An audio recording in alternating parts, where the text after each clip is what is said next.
Ada satu jenis sholat yang saat Anda kerjakan bukan hanya menghadirkan pahala, tapi seketika dosa Bapak Ibu bisa diampuni seluruhnya sampai malam itu.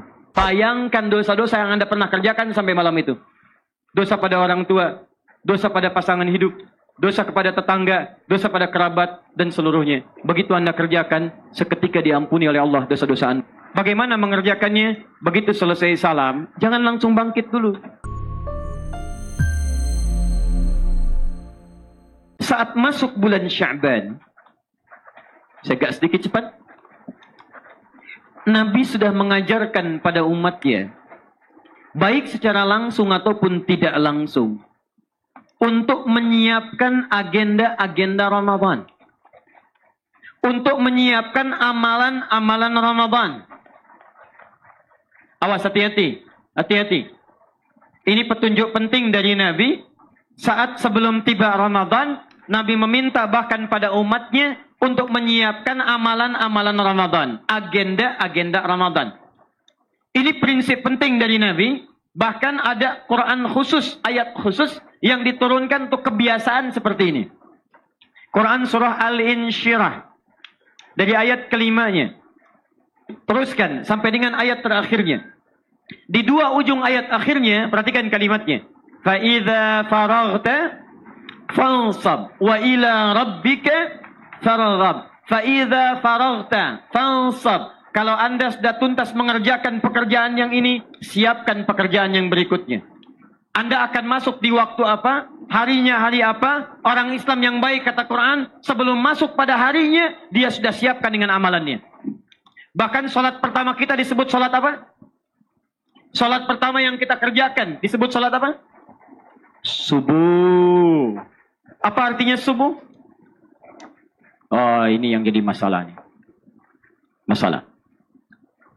Semua nama sholat, termasuk gerakannya, termasuk bacaannya, itu ada artinya, Pak.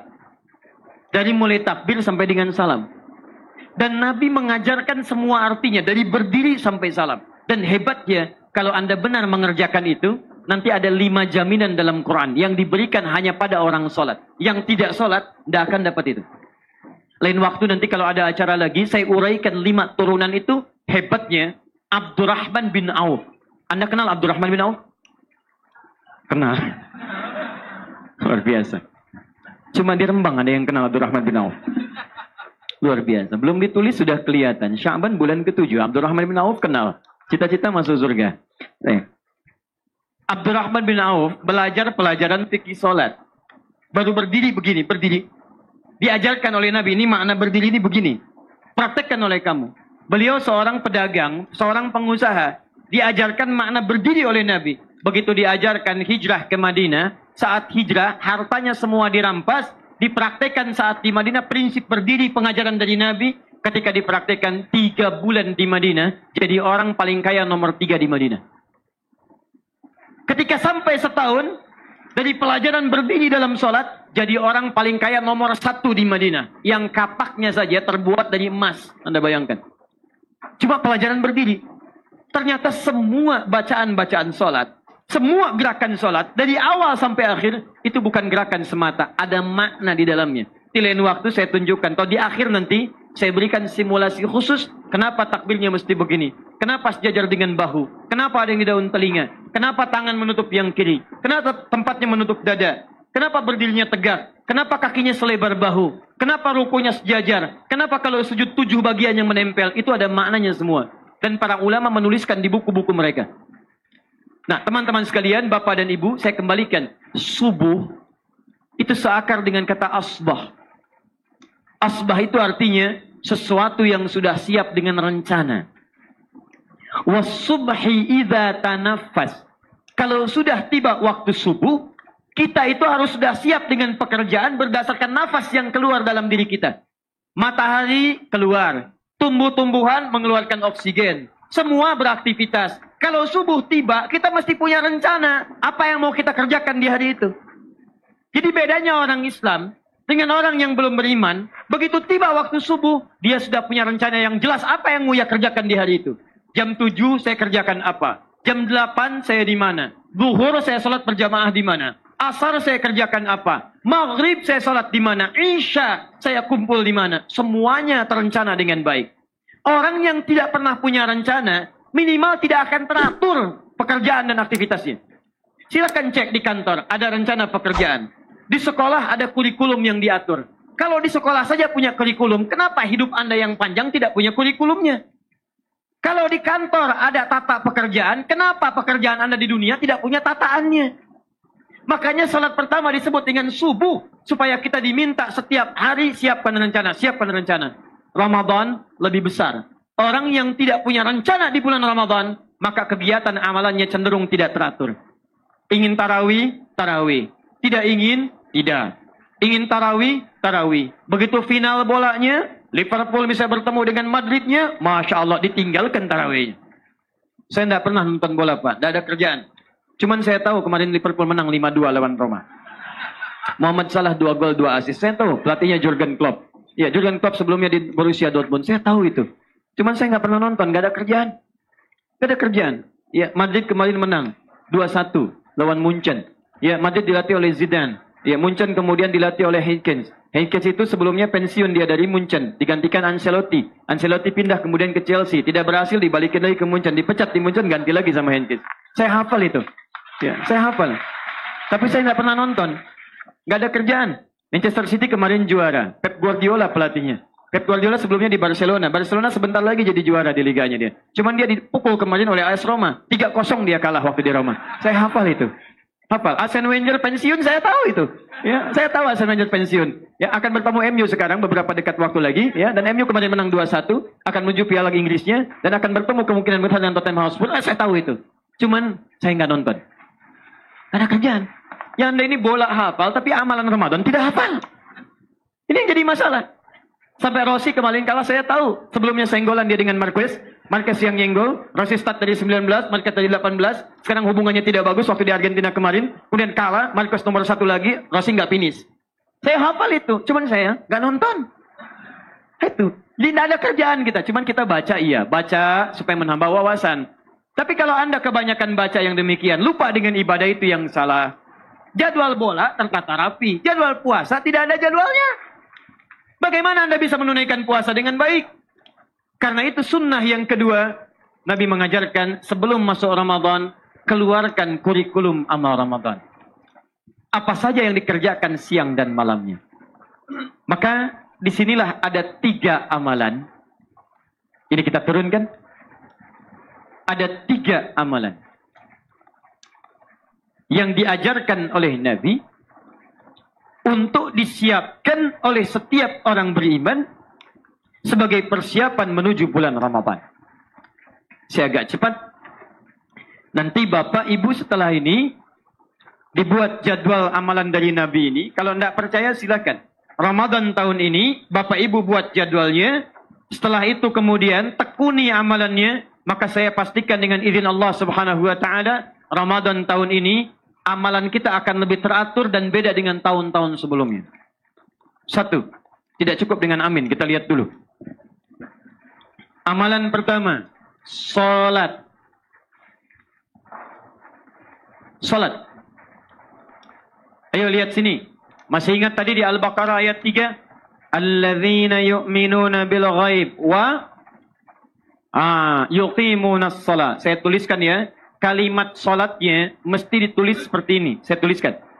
Kalau beda dengan tulisan saya, berarti ada sesuatu yang kurang tepat di mushafnya. Tahan sebentar. Saya tuliskan. Kelihatan insyaallah? Belum saya tulis. Saya tulis dulu baru kelihatan. Alif lam sad lam waw ta marbutah. Seperti ini. Awas hati-hati. Nanti ada yang tulisan salatnya begini.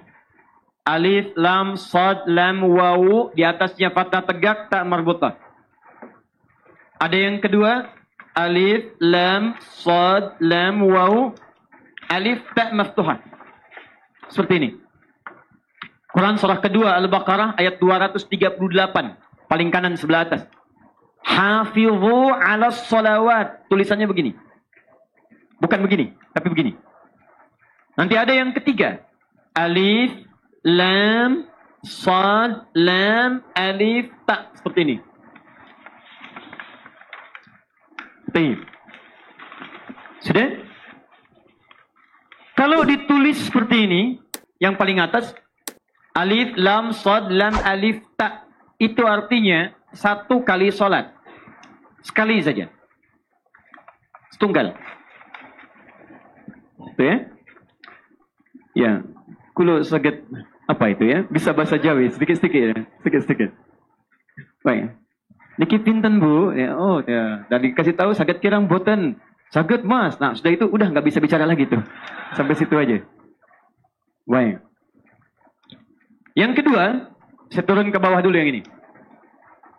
Alif, lam, sad, lam, waw, alif, ta maftuha. Terbuka begini. Kalau disebutkan bentuk begini, itu artinya al-jam'ul mahdud. Bentuk jama' tapi terbatas. Tidak boleh lewat, tidak bisa kurang. Jama' banyak tapi dibatasi. Nah, dalam bahasa fiqih, kalau ada yang seperti ini, alif, lam, sad, lam, waw, alif, ta maftuha, itu artinya sholatnya sholat fardu, sholat wajib. Baik, sholat wajib itu berapa waktunya? 5. Baik, boleh kurang dari 5? Tidak. Boleh lebih dari 5? Tidak. Sholat fardu cuma 5. Anda kurang, Anda salah. Lebih daripada 5, Anda terlampau soleh. Cuma 5. Nabi aja sholat fardu 5 waktu. Anda mau 6, Anda kurang sehat di situ. Ya. Lihat sini. 5. Nah, 5 itu jama atau tunggal? Jama. Tapi jamanya tidak boleh lewat, tidak boleh kurang.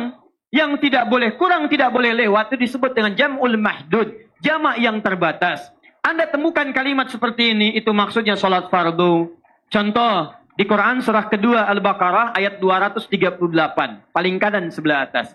Hafidhu ala sholawat. Jaga waktu-waktu sholat. Apa yang dijaga? Maksudnya sholat fardu.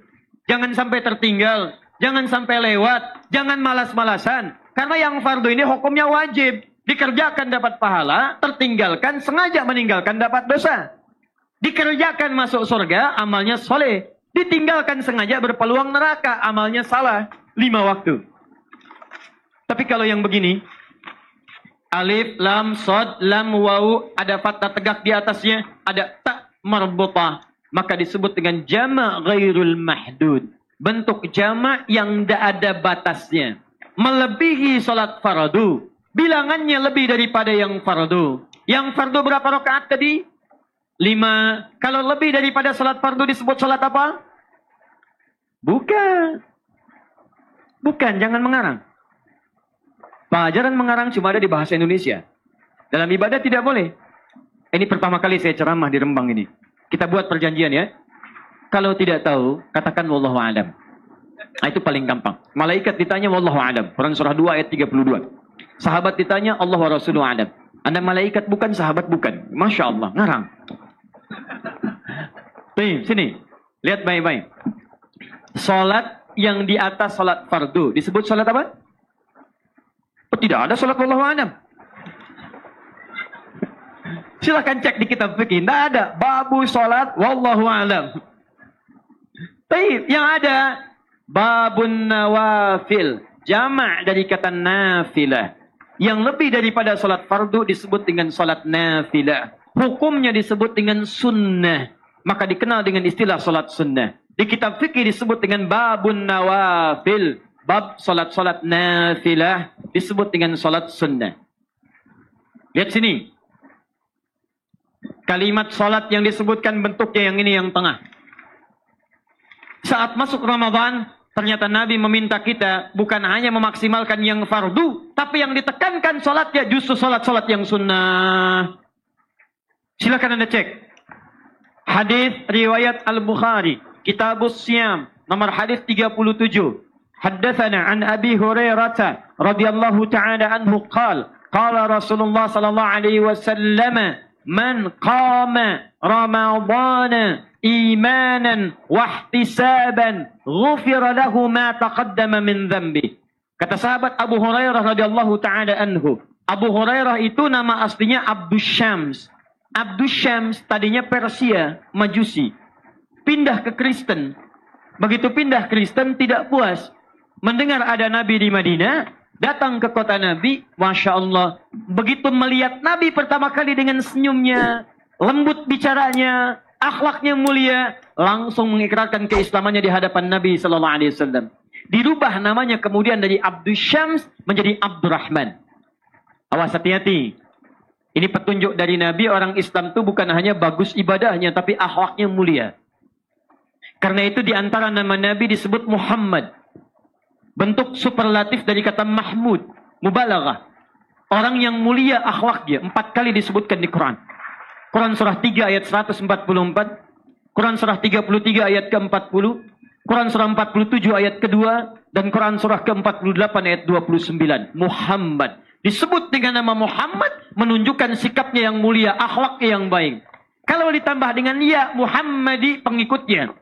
Kalau ditambah dengan tak, namanya taknya diikutkan kepada sifatnya. Yakni nisbah, taknya sifat. Kalau digabungkan jadi Muhammadiyah, artinya orang-orang yang mau mengikuti akhlaknya Nabi Muhammad SAW. Jadi kalau di sini ada jam'iyah, ormas Muhammadiyah, ada anggotanya, ada pimpinannya. Kalau akhlaknya tidak seperti akhlak Nabi SAW, dia belum Muhammadiyah. Nabi Muhammad itu lembut. Kalau ada orang Muhammadiyah kasar, dia belum Muhammadiyah. Nabi Muhammad itu penuh dengan senyuman. Kalau ada orang Muhammadiyah banyak cemberut, dia bukan Muhammadiyah. Anda siapa? Muhammadiyah? Bukan. Anda bukan Muhammadiyah. Anda dia, bukan Muhammadiyah. Setiap Anda melekatkan kalimat Muhammad, ada kelembutan di dalamnya. Makanya kalau ada orang Islam mengaku umat Nabi Muhammad kasar sikapnya, ada yang salah dalam sikapnya pada saat itu. Saya pernah berada di Lampung, Pak Bupati. Waktu kejadian bom di Jalan Tamrin itu. Meledak bomnya. Heboh kemudian se-Indonesia. Posisi saya kemudian ke Lampung. Orang Lampung tanya, Ustaz, apakah bom di Jalan Tamrin termasuk jihad fisabilillah? Saya waktu itu sedikit merenung, saya katakan, Pak, sependek pengetahuan saya, jihad fisabilillah itu jihad di jalan Allah, bukan di Jalan Tamrin. Jadi ada beda, Pak. Kaidahnya lain. Dan jihad itu ada kaidah-kaidah yang tidak bisa setiap orang merusak di sekitarannya tanpa kaidah yang dibenarkan. Jihad fisabilillah, jihad di jalan Allah, bukan di Jalan Tamrin, bukan di Jalan Rembang, bukan di Jalan Lasem. Tapi ada kaidah-kaidah yang harus dibenarkan di dalamnya. Kembali kepada tadi, Abdurrahman begitu masuk Islam, dikenal dengan Abdurrahman bin Sakhar. Kata Nabi, sayangi semua makhluk di sekitaranmu. Bukan hanya manusia. Pepohonan sayangi, jangan rusak, jangan sikat, jangan hancurkan tumbuhan. Hewan sayangi, lindungi. Begitu keluar dari majlis Nabi, beberapa waktu kemudian bertemu dengan seekor anak kucing. Kucing ada 2 dalam bahasa Arab. Yang pertama kucing jinak disebut dengan kitpun, kucing rumahan. Kitpun diserap ke dalam bahasa Inggris menjadi kitty. Muncul kemudian Hello Kitty. Kucing rumahan jadi bantal, jadi spray di kasur. Ya, itu hello. Jadi kitty itu dari bahasa Arab. Sama dengan kopi, kohwa. Sugar, gula dari sukar. Dibanyak dari bahasa Inggris, diserap kemudian dari bahasa Arab asalnya. Dari bahasa Indonesia lebih banyak lagi. 60% kurang lebih itu diambil dari bahasa Arab. Makanya orang Indonesia itu cepat bisa bahasa Arab. Dan bahasa Arab itu mudah, Pak. Saya katakan gampang, paling gampang semuka bumi. Saya pernah tinggal di 5 negara di Arab. Itu saking mudahnya, gampangnya bahasa Arab, anak-anak segini bisa bahasa Arab. Saya lewat, ya Syekh, kaifa haluk? Kata anak-anak tuh, saking gampangnya itu. Jangan bilang orang Arab, karena unta ribuan tahun di Arab, tidak bisa bahasa Arab. Beo rembang, ajak ke Arab, latih 3 hari. Assalamualaikum, kaifa haluk? Bisa. Jadi kalau kita mau belajar, kita bisa, beo aja bisa, kenapa kita tidak? Kenapa nyampe ke beo? Ya, balikan sini. Kucing kedua, kucing liar. Kucing liar itu disebut dengan hurrah namanya. Hurratun, hak besar. Anaknya disebut dengan Hurairah. Begitu melihat anak kucing kecil kehilangan induknya, liar dia, maka ditolong oleh sahabat Abu ini, Abdurrahman, diambil oleh beliau, maka dipraktekkan hadis Nabi tadi. Malam kedinginan diselimuti, lapar disuapi, dan dibawa dimasukkan ke dalam kantong jubahnya setiap beraktivitas. Satu kali berpapasan dengan Nabi di jalan, keluar anak kucing kecilnya. Begitu keluar disebutlah pada saat itu, Anta Abu Hurairah. Kamu bapaknya anak kucing kecil. Kalau ada orang sayang pada kucing, tidak seperti kamu. Seperti ayah sayang kepada anaknya. Disuapi, dibawa, dirawat, dilindungi. Abu Hurairah. Ada bapak rapat bawa anak kucing. Pak Bupati pernah rapat bawa anak kucing? Tidak. Jadi peluang jadi Abu Hurairah sudah tertutup. Yang belum ada Ummu Hurairah. An Abi Hurairah, hadis dari Abu Hurairah radhiyallahu taala anhu menyampaikan, kalau Rasulullah sallallahu alaihi wasallam pernah bersabda, lihat kalimatnya. Kenapa saya kisahkan tadi? Maksud saya, kalau Anda menemukan hadis kalimatnya Abu Hurairah, jangan cuma diingat namanya, diingat kisahnya bahwa nama Abu Hurairah melekatkan nama kasih sayang dengan sesama. Begitu baca Abu Hurairah, oh berarti ini ada pengajaran pada saya. Saya mesti berkasih sayang. Saya mesti menyayangi binatang. Saya mesti menyayangi sesama. Menyayangi tetangga dan sebagainya. Taib. Man qama Ramadhana imanan wa ihtisaban. Siapa yang bisa memaksimalkan sholat di bulan-bulan Ramadan. Hadis ini menunjuk tentang sholat tarawih. Sedangkan tarawih hukumnya sunnah. Siapa yang bisa memaksimalkan sholat sunnah. Sholat qiyam. Malamnya Ramadan. Ghufira lahu ma taqaddama min dhanbi. Dikerjakan dengan penuh iman, dikerjakan serius, istighfar kepada Allah. Perhatikan, Anda yang memperbanyak salat di bulan Ramadan berpeluang mendapatkan ampunan dari semua dosa yang pernah dikerjakan. Cuma bulan Ramadan yang saat Anda mengerjakan salat sunnah, dikerjakan salat sunnah, istighfar pada saat itu, dosa-dosa Anda diampuni seketika. Ramadan. Tahan. Fokus sini. Siapa tadi yang mengaku banyak dosanya angkat tangan? Masya Allah. Yang tidak ngangkat saking banyaknya berat diangkat ya. Tanya. Lihat sini. Ada peluang dosa bapak dan ibu, saya, kita, dari ujung kepala sampai ujung kaki. Jadi kalau mau dirinci iseng-iseng, bikin buku catatan dosa. Begitu dibuat, keluarkan dari kepala dulu. Contoh, dari kepala mata, saya tanya pada bapak ibu. Dari mulai balik sampai dengan sekarang. Jangan dulu baliklah. Hari ini aja baru bangun, sudah berapa kali mata berdosa? Berapa kali lihat gambar yang tidak diperkenankan? Saya tanya sebentar deh. Bapak fungsi mata apa? Melihat. Ibu fungsi mata apa? Tuh, melihat. Bukan melihat. Kalau cuma melihat, kambing pun melihat. Apa bedanya mata kita dengan mata kambing? Elang pun melihat. Mata elang lebih tajam dibanding mata kita. Elang naik ke udara, naik ke atas. Bukit Sunan Bonang itu naik ke atas persujudan. Naik. Anak ayam kelihatan di bawah. Anda naik ke udara pakai pesawat, anak sendiri gak kelihatan. Mata elang lebih tajam daripada kita, tapi mata elang tidak dihisab. Mata kita yang tidak lebih tajam dibandingkan elang dihisab oleh Allah. Dihisab. Quran surah 17 ayat 36. Paling kanan sebelah bawah. Wala taqfu ma laysa laka bihi ilmun innas sam'a wal basara wal fuada kullu ulaika kana anhu mas'ula. Hei, hati-hati, jangan ikuti segala hal yang tidak ada dasar pengetahuannya. Karena pendengaranmu, pandanganmu dan apa yang kamu pikirkan akan dihisab oleh Allah. Ditanya, mata dari bangun tidur saja berapa kali mata Anda salah lihat? Silahkan cek. Begitu buka handphonenya, dilihat mau buka WA yang muncul iklan. Masya Allah, begitu dibuka iklan yang tidak bagus. Turun ayat. Quran surah 24 ayat 30 untuk laki-laki. Ayat 31 untuk perempuan. Kullil mu'minin. Katakan pada pria-pria beriman yang sudah punya kunci surga. Yaghuddu min absarihim. Jangan kamu tutupi kunci surgamu. Ayo, palingkan dari dosa matamu. Kalau melihat yang tidak baik, ahli surga itu memalingkan mata. Palingkan. Bahkan disebutkan di Ali Imran ayat 133. Begitu dipalingkan dia istighfar. Wasari'u ila maghfirah. Dia bergegas istighfar. Begitu melihat, astagfirullah. Salah. Dan gak ada jedanya. Gak ada jeda. Astagfirullah. Astagfirullah. Ada. Langsung. Astagfirullah. Masuk. Dan sudah gak diulang lagi. Setelah itu dia palingkan. Hilangkan gambarnya. Pertanyaan saya, dari mata aja berapa kali dosanya? Telinga berapa kali kemudian salah dengar? Lisan berapa kali Anda berriba? Lisan berapa kali mencela orang lain? Saya tidak, Ustaz. Alhamdulillah. Tidak seperti dia tuh. Sehariannya begitu. Tuh berapa kali salah. Sampai ke ujung kaki. Ada peluang. Cuma Ramadan. Yang lainnya tidak ada. Cuma Ramadan.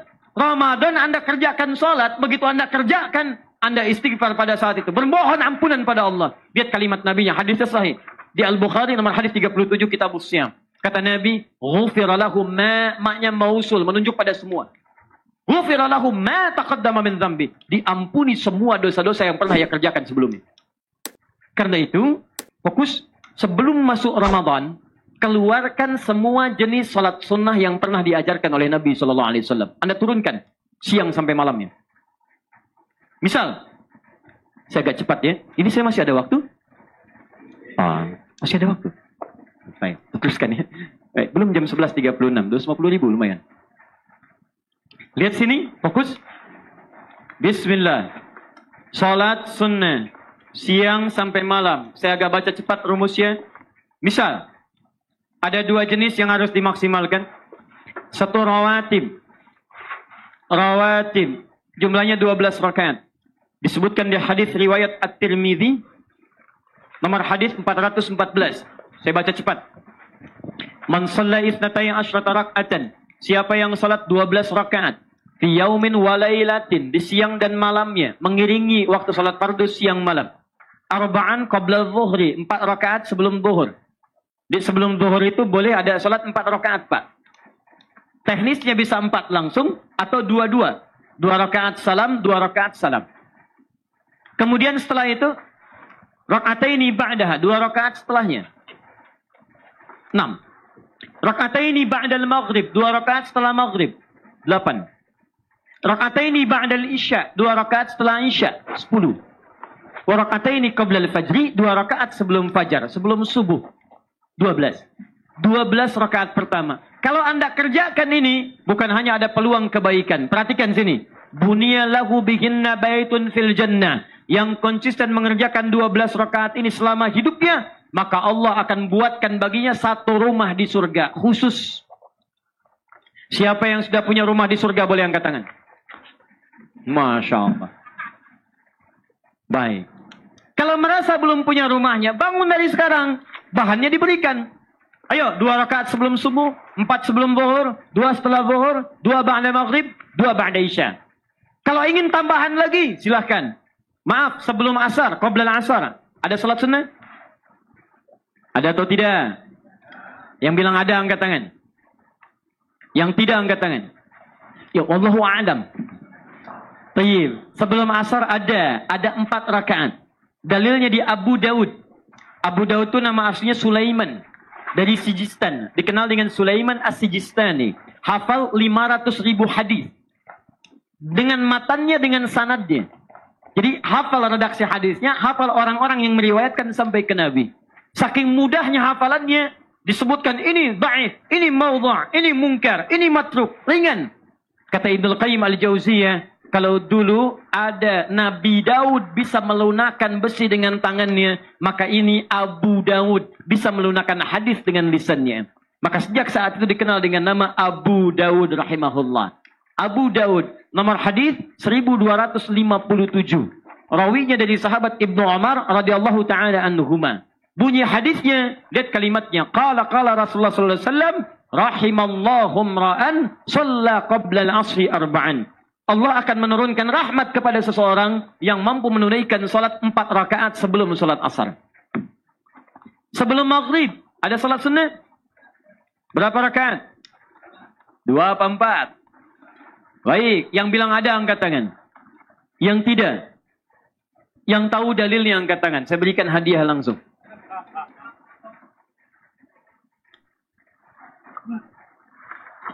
Sallu qabla al-maghrib liman syi'ta. Di hadis apa itu, Pak? Di hadis lupa. Taib. Enggak apa-apa kalau sudah lupa, suka enggak ingat itu wajar. Taib. Betul. Itu ada di Abu Daud, Pak. Nomor hadis 1258. Rawinya sahabat Ibnu Umar radhiyallahu taala anhuma, cuma beda satu hadis dengan yang tadi. Kalimat hadisnya qalu bima ma'na qala Rasulullah sallallahu alaihi wasallam, "Sallu qabla al-maghrib rak'ataini wa la tattakhidhuha sunnatan."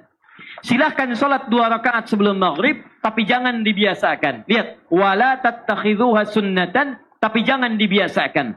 Orang bertanya, apa maksud kalimat Nabi jangan dibiasakan? Kata para ulama hadis, maksudnya ini menunjukkan waktu maghrib itu pendek sekali.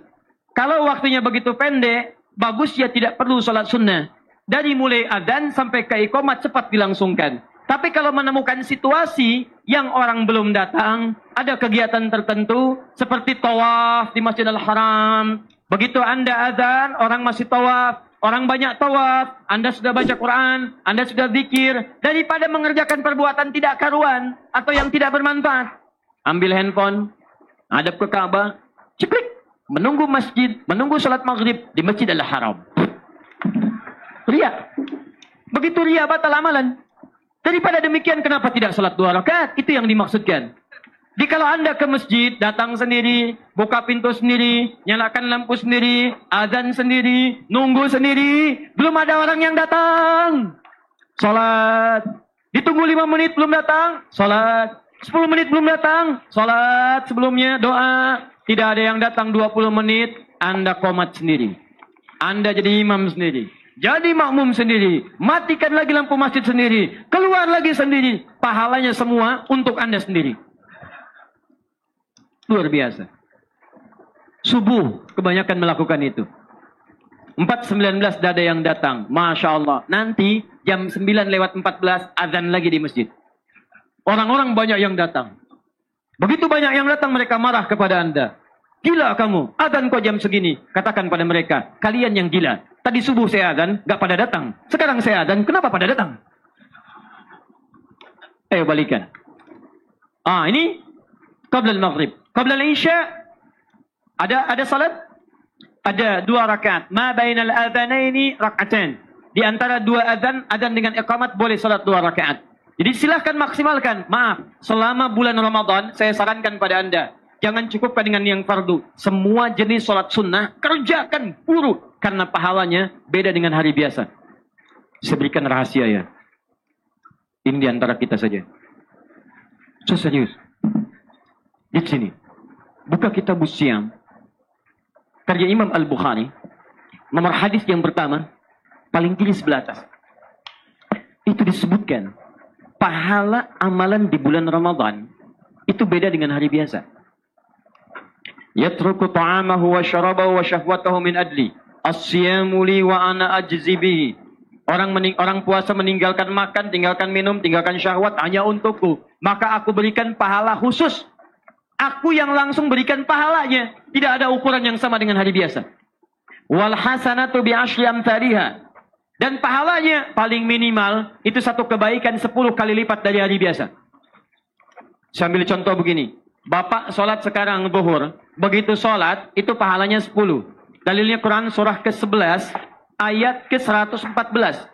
Aqimis sholata tarafain nahar wa zulafan minal lail innal hasanati yudhibna sayyi'at. Di ayat ini sholat disebut dengan hasanah. Tafsirkan di Quran surah ke-6 ayat 160. Man jaa bil hasanati falahu asyru amthaliha. Siapa yang mengerjakan 1 kebaikan dapat 10 gambarannya. Salat disebut hasanah, orang kerjakan hasanah dapat 10. Ramadan beda, sekali salat kali 10 lagi kali lipat hari biasa. Jadi kalau Anda salat di sekarang dapat 10, Ramadan kali 10 lagi. Jadi kalau Anda tinggalkan sekali kesempatan salat di bulan Ramadan, Anda kehilangan banyak kesempatan mendapatkan pahala pada saat itu. Tapi bagian terakhir pada nomor pertama. Bagian terakhir, nomor pertama. Tenang, masih ada 10 nomor. Lihat sini. Bagian terakhir, nomor pertama. Ada 1 jenis sholat. Yang saat Anda kerjakan, bukan hanya menghadirkan pahala, tapi seketika dosa Bapak Ibu bisa diampuni seluruhnya sampai malam itu. Jadi kalau Anda sedang sholat, kemudian sujud, Anda lakukan amalannya, meninggal saat sujud itu, diampuni dosa Anda, semuanya bersih, punya amalan sholat, seketika insya Allah masuk surga Anda. Lihat sini amalannya. Saya akhiri dulu. Al-Bukhari, nomor hadis 37. Saya cepat. Amalannya, kita kenal dengan nama sholat tarawih. Tarawih. Man qama Ramadana imanan wa ihtisaban. Siapa yang menunaikan qiyam Ramadan, salat di malam-malam Ramadan. Malam Ramadan. Hati-hati. Anda tidak kerjakan ini, kata Al-Quran, tidak sempurna Ramadan Anda. Tidak sempurna. Quran surah kedua ayat 187. Di pertengahan ayat, paling kanan pertengahan. Lihat. Thumma atimmus siyama ilal lail. Kemudian saat Ramadan nanti sempurnakan puasa Anda dengan mengerjakan amalan di malam harinya.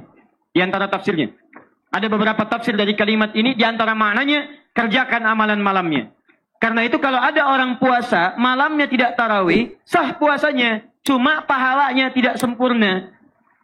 Keutamaannya tidak sempurna. Tapi persoalannya ketika Anda disebutkan mengerjakan sholat ini, kalimat nabinya tidak pernah menyebutkan tarawih. Kalimat nabinya qama, kerjakan dengan sempurna sholat malam Ramadan itu. Bagaimana kesempurnaannya? Nah, ini yang mau saya bahas. 3 kalimat saya turunkan. Setelah ini kita cukupkan untuk sementara waktu. Sekarang lihat baik-baik. 1. Imanan wahtisaban. Ia kerjakan sholat ini dengan penuh keimanan dan kesungguhan karena Allah subhanahu wa ta'ala. Bagaimana contoh kesungguhan sholat ini? Fokus baik-baik. Buka hadis riwayat Al-Bukhari. Nomor hadis 2008 sampai dengan 2010. Pelan-pelan. Ja'a thalathatu ashab. Datang 3 orang sahabat ila Sayyidati Aisyah radhiyallahu taala anha. Kepada Sayyidah Aisyah radhiyallahu taala anha. 3 orang sahabat. Pertama Abdullah bin Mas'ud radhiyallahu taala anhu. Kedua Ubay bin Ka'ab radhiyallahu taala anhu. Dan ketiga sahabat Hudzaifah al-Yamani radhiyallahu taala anhu. 3 orang datang bertanya pada Sayyidah Aisyah, "Kaifa kanat salatun Nabi sallallahu alaihi wasallam?" Bagaimana sifat salat malamnya Nabi sallallahu alaihi wasallam? Perhatikan baik-baik. Qalat, beliau berkata, saya agak percepat langsung ke tengah hadisnya. La tas'al an husnihinna wa tulihinna. Jangan pernah tanyakan bagaimana panjang, khusyuk dan bagusnya bacaan salat beliau. Jangan ditanyakan panjang, khusyuk dan bagusnya. Awas, yang penting kamu ikutilah baiknya. Tapi jangan ditanya panjang, khusyuk, bagusnya. Penasaran 3 sahabat ini. Kemudian diikuti Nabi sholat setelah malam-malam itu. Tiba-tiba apa yang terjadi? Allahu Akbar. Hudzaifah al-Yamani sholat di belakang Nabi. Begitu beliau sholat, dibacakan oleh Nabi kalimat-kalimat. Rakaat pertamanya, begitu dibaca kata Hudzaifah, tidak ada yang paling indah, paling enak kecuali bacaan Nabi. Begitu dibacakan bacaannya, Allah. Kalau baca ayat surga pengen cepat ke surga. Kalau baca ayat neraka berlindung dari neraka. Dan kalau baca ayat-ayat doa, Nabi kadang berhenti sejenak kemudian berdoa kepada Allah subhanahu wa ta'ala. Saking nikmatnya, tidak sadar rakaat pertama 100 ayat Al-Baqarah. Rakaat pertama 100 ayat. Kata Abdullah bin Mas'ud, saya coba kemudian beberapa waktu kemudian. Saya kira seperti Hudzaifah, enak, betul enaknya semuanya. Tanpa sadar, sudah 100 ayat Al-Baqarah. Saya kira ruku, ternyata diteruskan. Sempurna Al-Baqarah, 286 ayat. Saya kira ruku, nyambung ke Ali Imran, 200 ayat. Saya kira ruku, nyambung ke An-Nisa, 176 ayat. Setelah An-Nisa 176 ayat, baru Nabi ruku. Allahu Akbar, 1 rakaat, 5 juz 4 halaman. Besoknya, gak pada ikutan lagi. Bukan karena capek. Imam An-Nawawi menulis dalam kitabnya At-Tibyan fi Adab Hamalatil Quran. Cetakan Darul Kutub Al-Islamiyah yang ada di kita di Indonesia, halaman 37, paling kanan sebelah atas. Paragraf pertama baris 1 sampai dengan baris ketiga. Disebutkan sepeninggal Nabi, semua sahabat itu, termasuk sahabat Utsman bin Affan, Tamim Ad-Dari, Abdurrahman bin Auf radhiyallahu taala anhum jami'an, bahkan terbiasa menunaikan salat malam sampai khatam Al-Quran. Tapi masalahnya, lihat sini. Mereka sepakat mengatakan, kalau Nabi sholat itu ada ketenangan kepada jiwa. Bacaannya menenangkan. Tidak buru-buru. Bacaannya enak. Dan ke hati itu tenang. Enak. Begitu selesai salam. Assalamualaikum, assalamualaikum. Nabi duduk sejenak. Bahkan beliau berdoa. Lihat doanya. Allahumma innaka afuun tuhibbul afwa fa'fu anni. Ya Allah, Engkau maha pemaaf. Saya banyak salah ya Allah. Saya banyak salah. Selevel Nabi yang maksum. Dijaga dari kesalahan. Madmun. Dijamin masuk surga. Masih mengatakan saya banyak salah ya Allah. Fa'fu anni. Maafkan saya. Setiap jeda-jeda salatnya beliau beristighfar. Beliau memohon ampunan sehingga ada dampak ketenangan kepada jiwa. Amalan yang menghadirkan ketenangan pada jiwa itu disebut dengan tarwihah. Ini tarwihatun, asalnya dari kata ruhun, ruh jiwa. Amalan yang menenangkan pada jiwa disebut dengan tarwihah. Salat ketika dikerjakan, jiwa Anda tenang. Salat itu disebut zikir. Quran surah ke-20 ayat ke-14. Aqimi sholata li dzikri. Tunaikan salat supaya zikir pada saya. Zikir manfaatnya supaya tenang pada hati. Quran surah 13 ayat ke-28. Ala bi dzikrillahi tatmainnul qulub. Di dalam qulub ada ruh. Jadi kalau Anda salatnya benar, pada ruhnya ada ketenangan.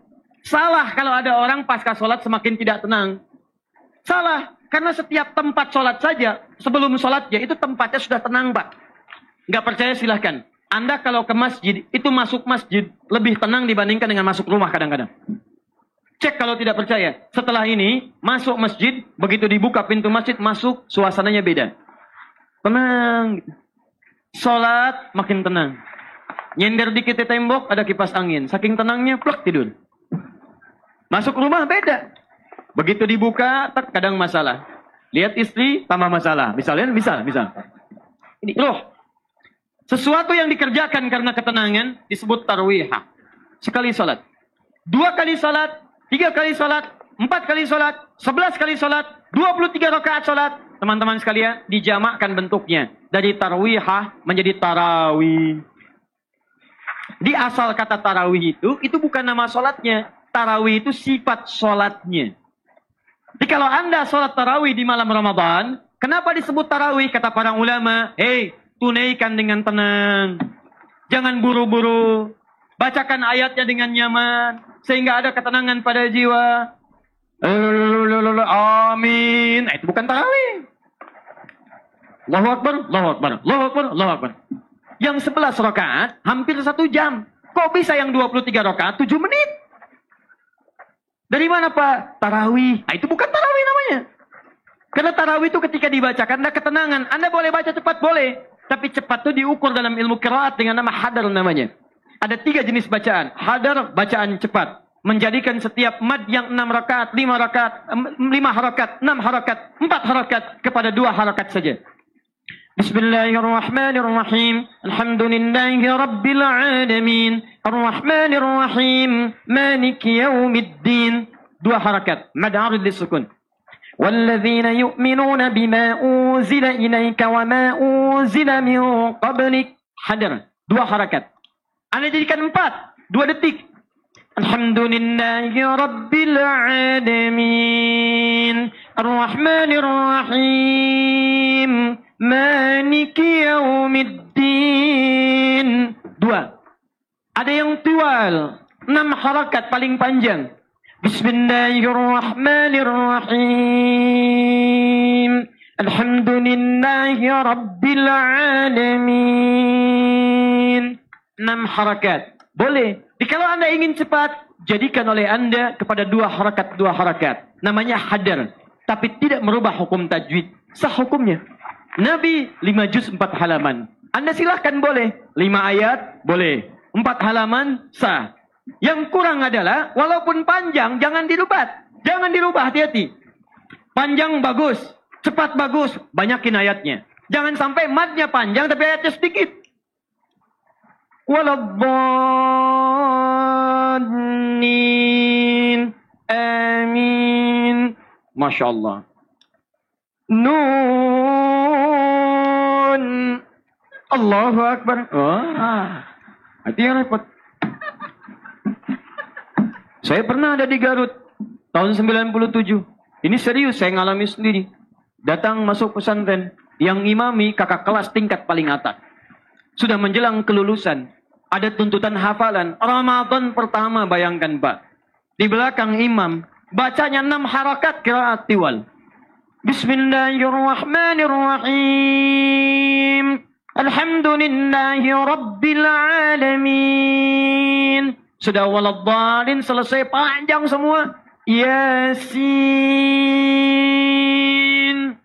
Waduh, panjang nih.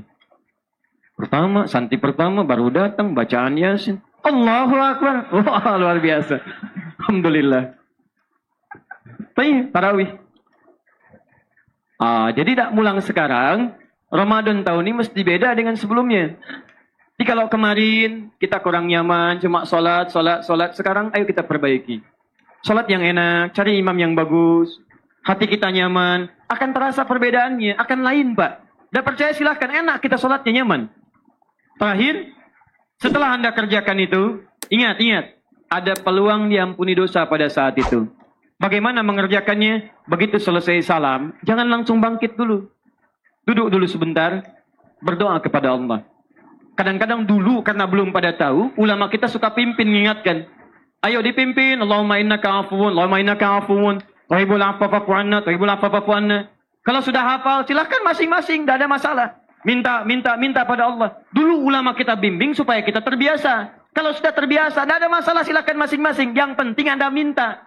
Dan saat Anda meminta, jangan cuma dibaca. Begitu Anda katakan, Allahumma innaka afuwun, tuhibbul afwa fa'fu anni. Bayangkan dosa-dosa yang Anda pernah kerjakan sampai malam itu.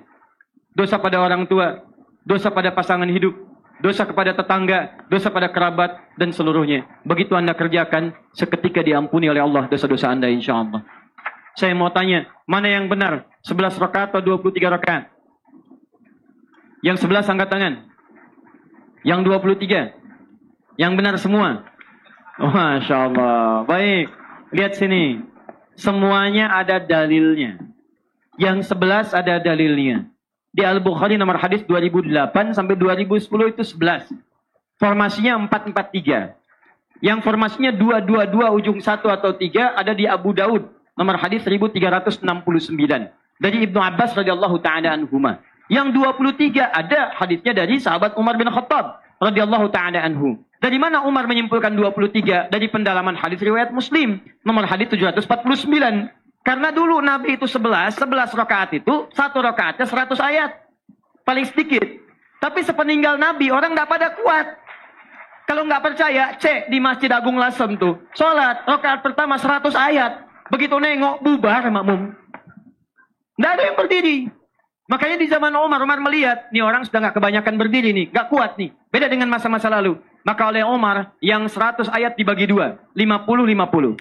Supaya tidak mengurangi bacaan Nabi. 50-50 ketika dibagi 2, rakaatnya yang 1 jadi 2 lagi. 1 rakaat yang tadinya 1 rakaat 100, jadi 2 rakaat masing-masing 50-50. Karena itu 11 rakaat ini dikalikan 2, 22. Tambah witir 1, 23. Di yang 23 rakaat, benar. Sekarang di Mekah 23 rakaat. Apa Anda mau katakan di Mekah orang bid'ah semua? Ada yang di luar itu 11. Bahkan ada yang nggak kuat 23, 50 ayat. Jadi 25, tambahkan lagi. Ada yang 40 rakaat, ada yang 36 rakaat, ada yang 38 rakaat. Tapi mereka sepakat menjaga bacaan banyaknya ayat. Karena saat Ramadan, setiap hurufnya 100 pahalanya. Sayang kalau Anda cuma baca sedikit-sedikit, sayang. Saya kasih tahu ya. Kalau merasa banyak dosa, lakukan amalan yang ringan tapi pahalanya banyak. Contohnya, baca Quran. Baca Quran itu setiap hurufnya 10 kebaikan. At-Tirmidzi nomor hadis 2910. Man qara'a harfan min kitabillah falahu 10 hasanat. Siapa yang baca 1 huruf dari kitabullah, dia mendapatkan 10 kebaikan. Ramadan tambah lagi kali 10, 100. Jadi kalau Anda baca cuma sehuruf, rugi Anda rugi. Kecuali suka ngitung dosa. Aduh, hari ini berapa dosa saya ya? 99. Oh, cukup bacakan 1 huruf, selesai. Nun, selesai. Masya Allah. Lumayan. Tapi kalau Anda banyak dosa, cuma baca sedikit-sedikit, sayang. Manfaatkan, banyakkan. Jadi tidak ada hubungan dengan Muhammadiyah. Tidak ada hubungan dengan NU. Mohon maaf, kalau ada orang 11 rakaat sholat, jangan disimpulkan. Berapa sholatnya? 11 rakaat Muhammadiyah. Oh, Masya Allah. Itu berapa? 23 NU. Oh, apa masyarakat di Mekah NU semua? Apa masyarakat di Jeddah Muhammadiyah semua? Jadi jangan selalu dikaitkan amalan-amalan. Itu zaman Nabi belum ada NU. Zaman Nabi belum ada Muhammadiyah. Sekarang tuh NU memfasilitasi supaya ketika Anda sholat, Anda bisa memilih yang ini silahkan. Muhammadiyah fasilitasi. Anda pilih ini silahkan. Senyamannya kita lakukan semuanya sholat. Yang salah? Belum tentu salah juga. Karena hukumnya sunnah. Sunnah itu dikerjakan dapat pahala. Tidak dikerjakan tidak berdosa. Kalau tidak tahu katakan wallahu a'lam.